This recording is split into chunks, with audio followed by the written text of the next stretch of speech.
This is Beyond the Big Screen podcast with your host, Steve Guerra. Thank you again for listening to Beyond the Big Screen podcast. We are a member of the Parthenon Podcast Network. A huge thanks goes out to Jacob Herr. Links to learn more about Jacob and his history-themed merchandise website can be found at trendinghistory.com or in the show notes. In this episode, we talk about the 1999 film One Man's Hero, based on the history of the San Patricio Battalion in the Mexican-American War. In the last episode, Jacob led us through the real history, background, and context of this fascinating story. Listening to that episode only makes this one even better.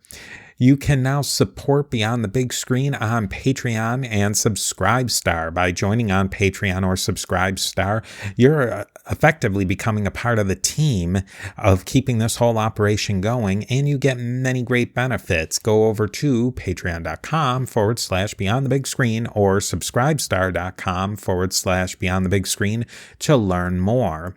Another really great way to support Beyond the Big Screen is to leave a rating and review on Apple Podcasts. These ratings and reviews really help me know what you think of the show and help other people learn about Beyond the Big Screen. More about the Parthenon Podcast Network can be found at parthenonpodcast.com. You can learn more about Beyond the Big Screen, great movies and stories so great they should be movies on various social media platforms by searching for A2Z History. Links to all of this and more can be found at beyondthebigscreen.com. I thank you for joining me again, Beyond the Big Screen.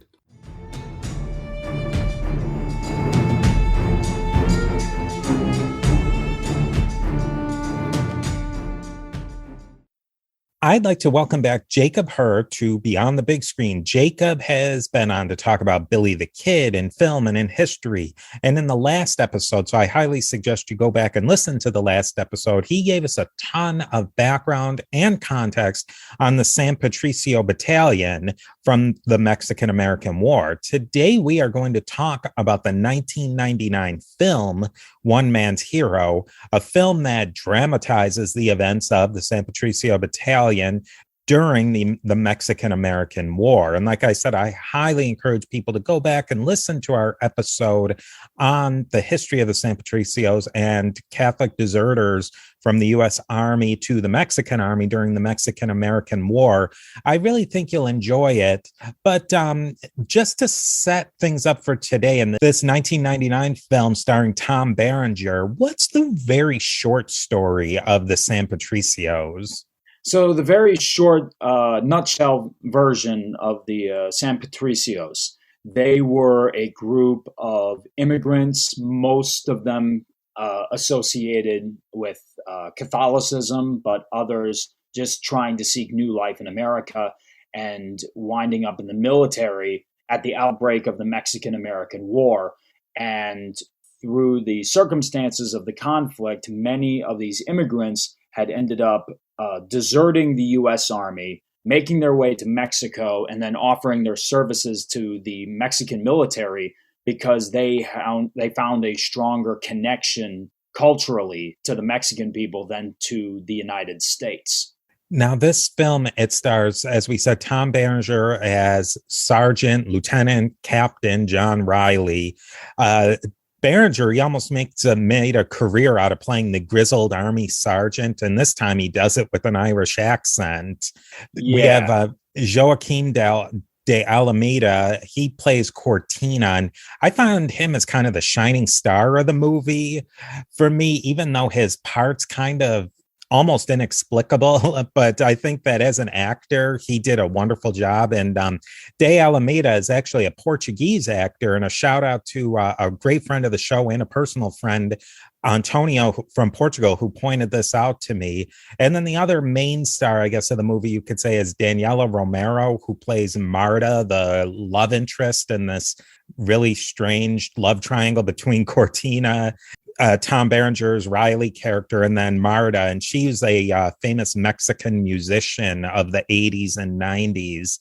I guess it's really hard to find a place to start with this movie. I guess for me, it happens it's one of my first questions of the movie is really up front in the movie. Sergeant Riley, he turns on a dime and he deserts from the army. He's pretty cool with the army. He's putting this, as a U.S. sergeant, he's putting people in their place. He has like one kind of sort of negative interaction with his commander. And then like boom, bang, bang, he's deserted the U.S. Army. He's fighting for the Mexican army. I have to imagine in history, and we talked about in the last episode, it didn't happen that quickly. But why do you think in the movie they did it that quickly? Two reasons. One, bad writing. And secondly, when you're trying to take history that encourses multiple years and multiple different political and social environments, and you have to put them together into this 2-hour movie that you're going to show to the public and try to make money off of it, there's a lot to cram in. And I think that's one of the big problems when you have this dramatic shift in plot less than 10 minutes into the movie. It comes off as very awkward and very poorly written. And here's an anomaly that I found out about the writing of the movie.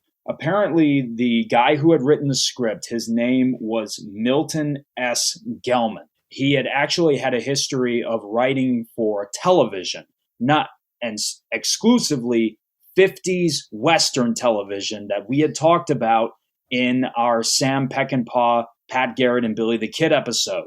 He wrote episodes for Tombstone Territory, Gunsmoke, that entire subgenre of television in the 50s and 60s. Now, here's the kicker. He actually passed away in 1990. So he never actually got to see this script that he created turn into the final product.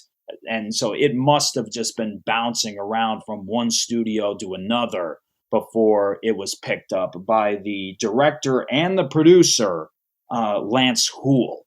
That makes a lot of sense because it has such a taste and a feel of a Western, but not in a good way either. I'd love to get your thoughts on this because you're an actor and have done stage and probably have a good ton more experience and education in this, but it seemed the whole theme of the movie is a tight shot. Everything is zoomed in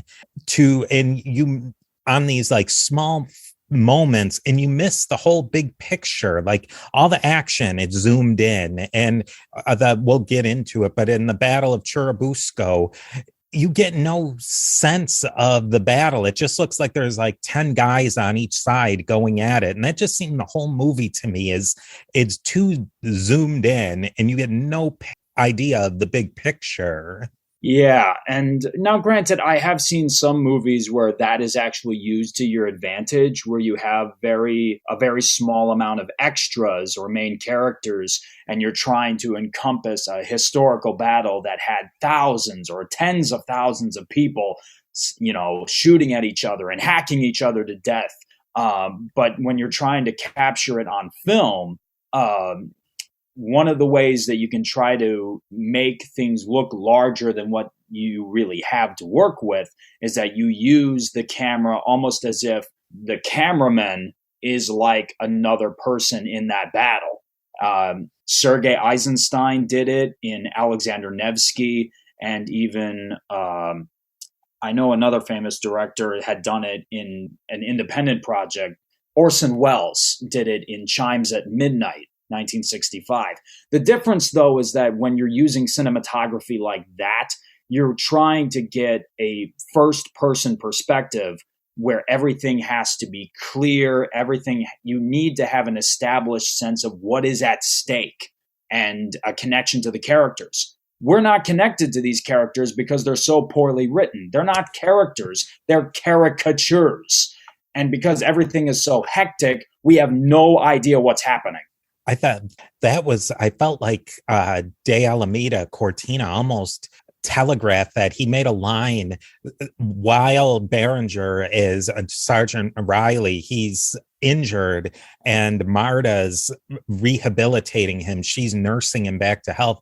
And Cortina says, "Oh, you're going to fall in love with your nurse." And it was almost, I could imagine him ad-libbing that because it was so bad. It was so obvious that Berenger was going to fall in love, and it happened. Oh, that's not how love works. In real life, that's not how love works. In real life, true love is finding out what temperature to put the thermostat on, not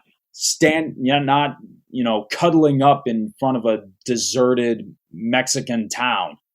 Which I will give the movie credit on one thing. They actually did do a lot of location filming, not necessarily in like the specific places, but very adjacent areas. Maybe it's just because the filming in Mexico is a little more economical, but it does fit the subject of the movie. Yeah, I thought a lot of the scenery, I think definitely, at least it felt legit. It wasn't screaming. It wasn't in the Pacific Northwest or something, or in Canada where they film a lot of B-grade movies. At least they had some feeling of being in Mexico and then the Southwest. But again, with the love triangle, it seemed so tortured, and they just dragged it out until the very last scene of the movie for no reason. Cortina and Riley are fighting it out after the climax of the movie. The climax of the movie was the love triangle. Yes, and it felt completely unnecessary. You could still tell the story of the San Patricios without this love triangle, which leads me to either believe that was not in the original script that Gelman had written, or maybe it was, or it was placed in there because they were trying to cash in on this dying franchise of historical love triangles and historical romance dramas that were part of that 90s and early 2000s subgenre of cinema and television at that time. And now, a brief word from our sponsors. Yeah, the movie would have lost nothing to have just completely cut out the romance element, 100%. I mean, in fact, the movie would have been much better because they could have spent more of the 2 hours on the actual conflict of the movie, trying to understand why people would desert from the country that they made an allegiance to join the other country. That would have made sense. But instead, they just keep torturing that love triangle romance angle. And trying to shove a political narrative that doesn't exist. Yeah, I would like to hear your thoughts on that, because it wasn't something... I kind of got tastes of that. I think it was they had a lot of dialogue throughout the movie of what soldiers would have probably have never had. There was a lot of melodramatic, just basically speechifying dialogue that these characters would have. Yeah, I think that's another thing just that goes back to the bad writing, but also feeling as though like there's this element of like Christian persecution that they're trying to put into this movie. And I did do some deeper research. None of the studios involved were like independent religious media. I tried looking into Lance Hool himself. I couldn't find out if he was like religiously motivated to make this movie. But it seems as though this movie has kind of established the structure that a lot of these religious-based movies that you see today, they try to establish political narratives that are either irrelevant, fringe, or they straight up don't exist in modern times. And by trying to say, oh, it happened, by the fact that it happened then, it could easily happen today in our secular nation. It's ridiculous. It's objectively ridiculous. It would make a law student or a history major like me at the time when I first discovered this movie probably change majors. Yeah, I think so much of it just came from really bad writing. They have all these characters that they never develop. And so you don't really understand what their motivation is. And I could see that when they do their monologues with Destiny, to borrow a phrase from a fellow podcaster, Scott Rank, and he uses that one. In that way, the way Scott uses it, the monologue with Destiny, is what John Wayne did in the 60s and in the 50s. And that's what you get the taste of with this movie. In no way if you showed this, I think, to anybody who's never seen it, I think they would say that this was probably an early 80s movie. Yeah, and that just blows my mind. It has the age of a movie that was made in 1999. Granted, the production had actually started in 1997. So for the course of that 2 years, $11.3 million was put into this movie. Where that money came from, I have absolutely no clue. But then to wind up with a box office revenue of only $230,000. Yeah, I can't imagine with that kind of money. That's big money. That's big screen money. And this was not a big screen movie at all. This was the Saturday afternoon matinee on the History Channel movie. Hit that right over the head. So I think maybe lay out a couple more of your problems and we'll try to sift through it and see if we can find some good in this. Okay, so over the course of watching the movie, poor character development because 90% of the writing is put into this rushed, politically religiously motivated narrative of persecution in early modern America. And couple that with poor cinematography in the battle scenes, which they only show 2 battles and the aftermath of a third. They show the Battle of Monterrey, which was not their first battle, but it's still a historically important one in terms of the history of the conflict. The aftermath of the Battle of Buena Vista, and then the Battle of Churubusco. They try to rush it with narration that is either put on screen, because if you're trying to show a historical movie, your audience has to read everything because apparently you have to hold their hand the whole time, or it's narrated, and even the narration that they provide is historically inaccurate. Yeah, I think that is the worst in a historical movie, where it's text walls because they haven't done anything to give you any context of what's happening, or they have to give you a really heavy-handed, detailed narration because, again, they haven't developed anything through the characters and through the story. Exactly. That would be like if you're doing Shakespeare and instead of actually having a narrator that actually performs and gives an opening monologue to set the scene, that would just be like if you took the text and you just put it on a projection. It's not the same effect. Yeah, and so many of these scenes where they're just walking, they're grumbling, there were so many opportunities for them to really develop the exposition between the dialogue between these characters, and they never do it. Yeah, and you can see that in some of those characters where you get bits and pieces of these caricatures of these different supporting cast. You have one of the deserters was from one of the German states, and it implies that he fought against Napoleon. There's another guy from Ireland. There's another guy from this place and that place. And there's all this potential to create a very well socially and culturally diversified cast of supporting characters, but they never take advantage of it.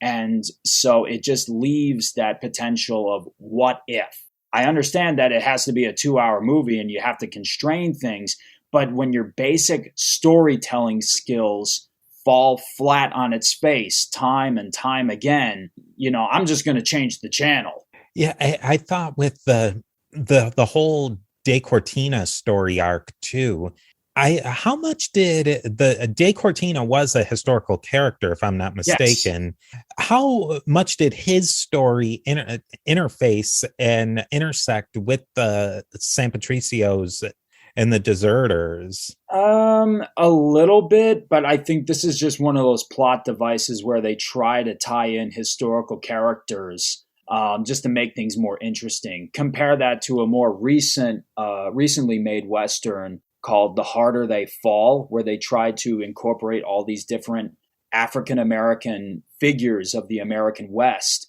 Bass Reeves and Jim Beckworth and all these other different characters together in this one fictional storyline. It's a very unique concept.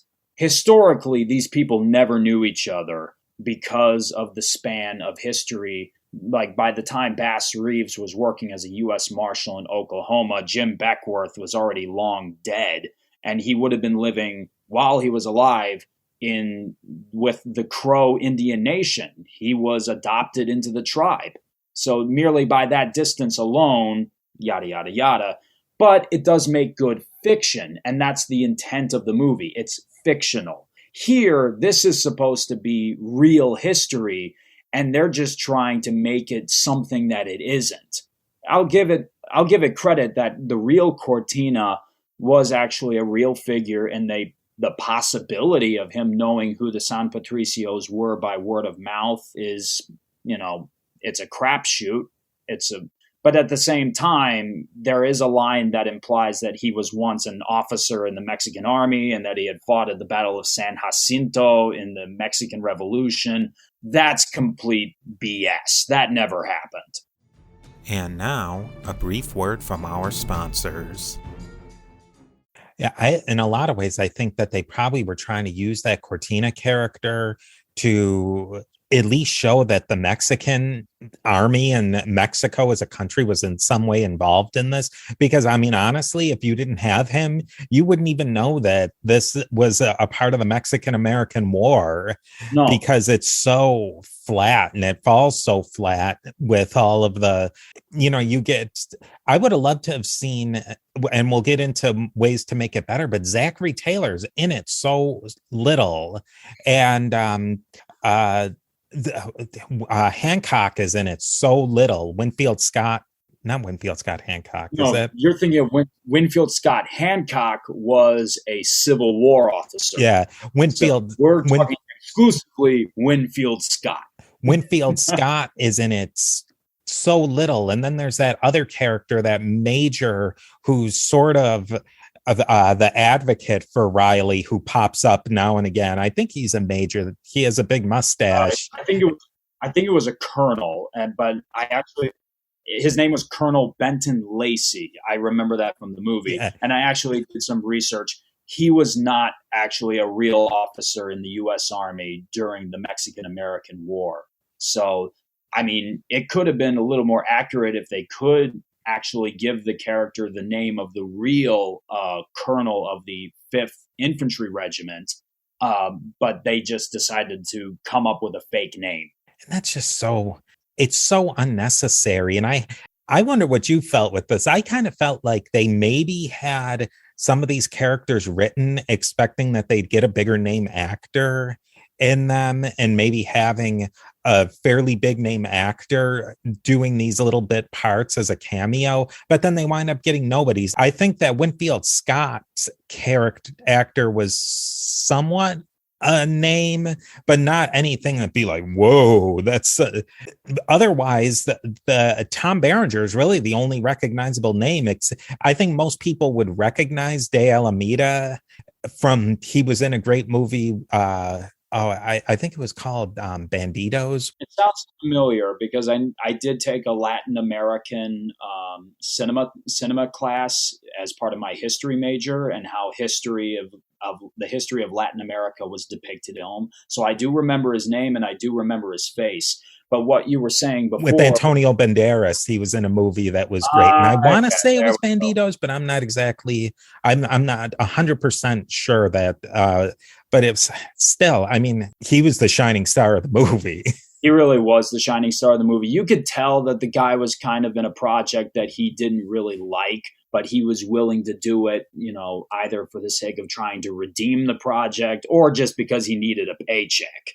Which also brings up the fact that whoever they cast to play Zachary Taylor, He doesn't look like Zachary Taylor. He looks like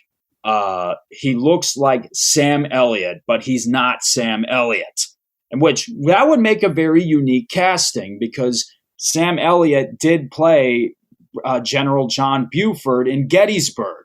And so I could easily see a mustacheless Sam Elliott playing Zachary Taylor. But they just didn't bother. They just went with a nobody. And the same thing with Winfield Scott. And they turned his character into an almost cartoonishly evil man. I'll bet, I will say that the real Winfield Scott was not, he wasn't the nicest guy to be around. They literally gave him the nickname Old Fuss and Feathers. But at the same time, you could have used a unique casting for that, and they just didn't bother either fleshing out his character or getting a name worthy of recognition to make that part amazing and memorable. You kind of wonder where the $11 million went to. When you look at Tom Berenger, he's kind of peak his career. He's definitely not, he was a name at that point, but I think if you had Tom Berenger as the star with $11 million, you could get a couple more Tom Berenger level actors in here. And really, you don't have any names of any sort in this movie, which is really shocking. Yeah, I can easily see somebody like Val Kilmer, or somebody, once again, going back to Sam Elliott, or even, Brendan Fraser. He had already done the Mummy movies at that time, which were like pseudo Indiana Jones. But I can see him like playing Colonel Lacey or something like that. There was real potential here. And, where that $11.3 million came from and how it was used is a total mystery to me. In a lot of ways, you could even say if they did film some of it in Mexico, they could have done that on a sandlot in Los Angeles, and you probably wouldn't have ever noticed the difference. Some of the towns, that last town where they have a battle scene of a raid of, I believe it was some Mexican revolutionaries, they raid a village, and then that's where De Alameda Cortina fights off a couple of guys for some reason. That could have been done in LA very easily, and you didn't get a real sense of that this is a real town in Mexico. It looked like a soundstage. Yes, it did look like a soundstage. It looked like something from old Tucson Studios in Arizona.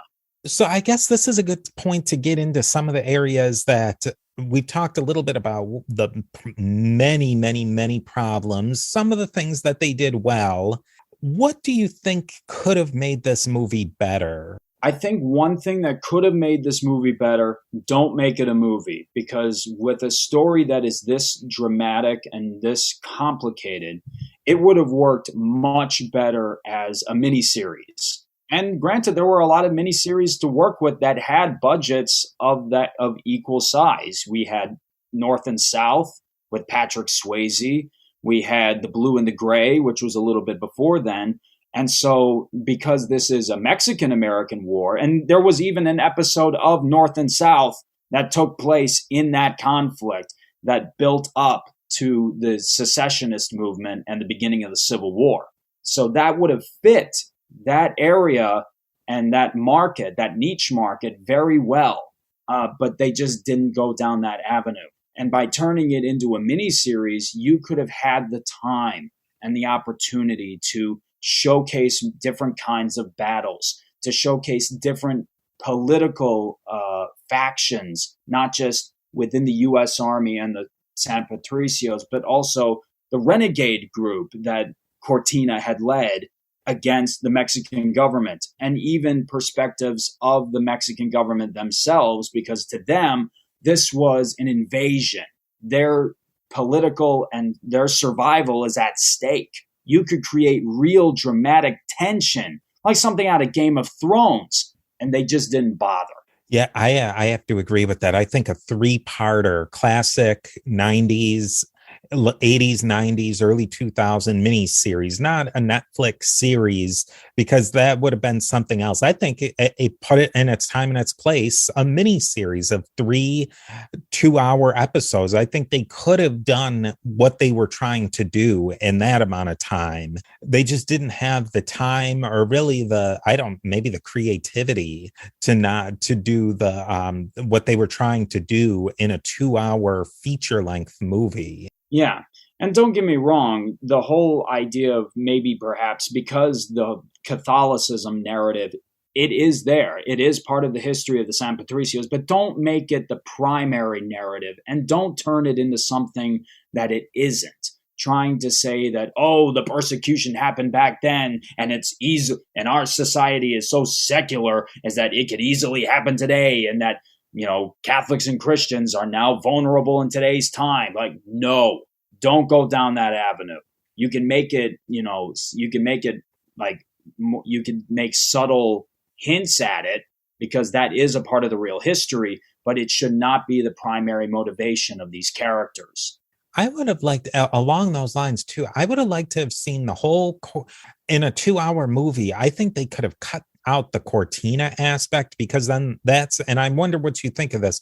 They would have taken out that narrative arc that they would have had to have dealt with, and then put in, and probably they could have cast De Alameda in this role, a Mexican officer that O'Reilly has to interface with. And that could have been an interesting conflict. Yeah, and they did have one of those characters, that Colonel Nexer, who later ends up Brigadier General when he faces off against Scott about the death sentences of the San Patricios.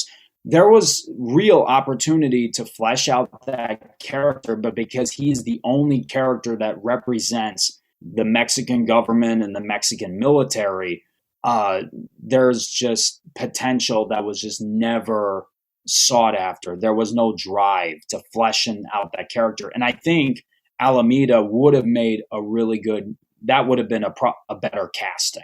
It really would have. That whole scene with where Nexar and Scott are going back and forth, and I think there was so much opportunity there. And it's just basically Scott is meh, nobody cares, or I don't care. And then next thing you know, they brand Riley with the D for deserter, and that's it. There's no development there. That was the conflict of this whole war, is that it was illegal. It was over the top. There was no reason to do what they did. But you still have an American general sitting in Mexico City. They could have developed that, and they didn't. And I don't know if it was a lack of creativity or a lack of skill. These themes they just, to me, seem like such low hanging fruit for discussion amongst characters. They just don't do anything with it.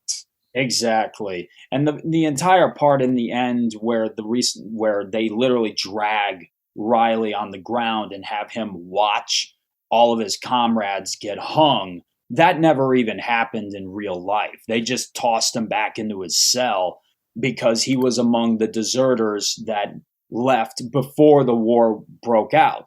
So my guess is that scene was either included in the original script or later on during production to over-dramatize the narrative once again. Another thing that might have been interesting too is, and I think it could have furthered the story and furthered people's understanding, is maybe have a scene with Polk where they just lay out the exposition that this was because it kind of leaves you hanging of, okay, they've taken the capital of Mexico City, but then they don't really do anything with it. Why did they take the capital of Mexico City? One scene of Polk having a conversation with another cabinet member could have laid out that whole exposition, or even a scene between Zachary Taylor arguing with each other could have laid out that exposition, and they just never did it. And that would have been extremely effective, because we know historically that Taylor and Winfield Scott, granted they were both in the same echelon of the military, and they had grown up and in the same environments, they despised one another. They hated each other's guts. Taylor hated Scott for taking the ultimate control of military maneuvers in Mexico, and Scott basically hated Taylor because even though they were both Virginians, they were not necessarily cut from the same cloth. So there could have been something there about how Taylor started from the bottom and worked his way up alongside the common soldier and the junior officer. And Scott started off already on the high horse. So many I think that in the end, that's what we get to, is there's so many interesting things that they could have pursued and they did none of it. Yeah. It just leaves you with your hand over your forehead, just saying, if only they took all this money, $11.3 million. I've said that number before and I'll say it again. Thinking of the potential that they could do with just a little bit of creativity. I'll give it some credit that this was an independent studio and it was distributed by Orion, because apparently MGM the original distributors, they had walked away from the project. What reasons, we don't know. But because Orion was also more than willing to distribute literally anything that they were willing to get their hands on, some projects really good and others just complete garbage that nobody remembers, and for good reason, it just leaves you wondering the potential of what this could have been instead of this dragged out slow burn of a movie that leaves you disappointed. Yeah, some of the Orion films were pretty decent too. Mississippi Burning came out of Orion, but I think by 99 it had fairly been a spent force, and that was their last production. It just was such a shame that this movie could have been one of a great Western / historical war movies. That Western element could have been tied into it, but they just fail. I think that's the thing that I keep coming back to, is it's such a fail. And my question to you is to make your appeal to the listener out there. Do you think that this is something worth watching? Is it so bad it's good? What do you think about that? That actually really is a difficult question, Steve, because how I feel about it, there's one school of thought that tells me this movie is complete garbage, and I would not show this movie to an inmate who committed a lifelong string of murders and has no remorse.